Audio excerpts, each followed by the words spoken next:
नवरात्र यानी माँ दुर्गा के 9 रूपों की आराधना।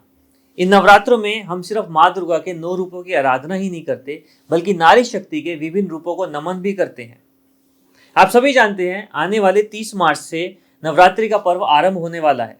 लेकिन क्या आप ये जानते हैं एक साल में, एक वर्ष में कितनी बार नवरात्रि आती है? 4 बार, जिसमें से 2 प्रत्यक्ष नवरात्रि होती हैं और 2 गुप्त नवरात्रि। जरा वीडियो पोस्ट कीजिए और कमेंट सेक्शन में मुझे ये बताइए कि जो 4 नवरात्रि होती हैं ये पंचांग अनुसार कौन से हिंदू मास में आती हैं? क्योंकि इंग्लिश कैलेंडर से तो हम सभी अवगत हैं, इंग्लिश कैलेंडर को हम सभी जानते हैं, बट पंचांग की जब बात आती है तो फिर हम कैलकुलेशंस को गड़बड़ कर जाते हैं, जिसके चलते बहुत सारी बातें हम इग्नोर कर देते हैं। अब ज्योतिष अनुसार बात करें तो चैत्र नवरात्रि में सूर्य 12 राशियों की परिक्रमा पूरा करके फिर से एक नया चक्र आरंभ करते हैं और वह पहली राशि मेष में प्रवेश करते हैं, जो कि मंगल की राशि है। क्योंकि सूर्य और मंगल की राशि मेष दोनों ही अग्नि तत्व वाले हैं, इसीलिए इस संयोग से नवरात्रि की शुरुआत से ही गर्मी की शुरुआत होती है। वहीं अगर मैं एस्ट्रोनॉमिकली बात करूं तो इक्विनॉक्स भी नवरात्रि के आसपास ही घटित होते हैं। 21 मार्च और 23 सितंबर के आसपास ही नवरात्रि आते हैं और ये वे दिन होते हैं जब सूर्य भूमध्य रेखा के इक्वेटर के बिल्कुल ऊपर होता है।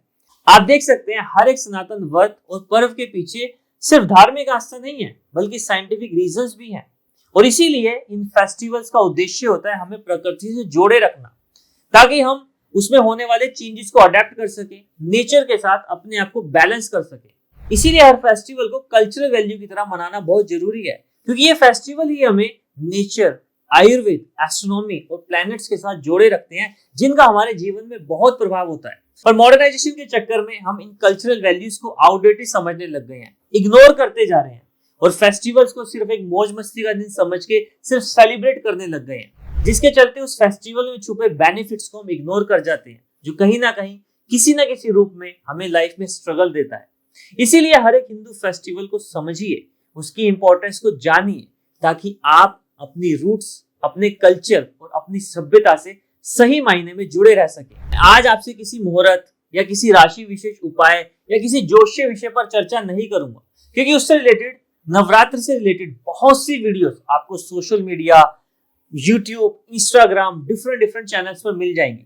पर फिर भी आपको कुछ विषय जानना है, कुछ उत्सुकता है, कोई जोशीय या वास्तु संबंधित बात जाननी है, तो आप मेरे से नीचे दिए गए नंबर पर या कमेंट सेक्शन के माध्यम से जुड़ सकते हैं। आप सभी को नवरात्रि, हिंदू नववर्ष एवं रामनवमी की हार्दिक शुभकामनाएं। नमस्कार।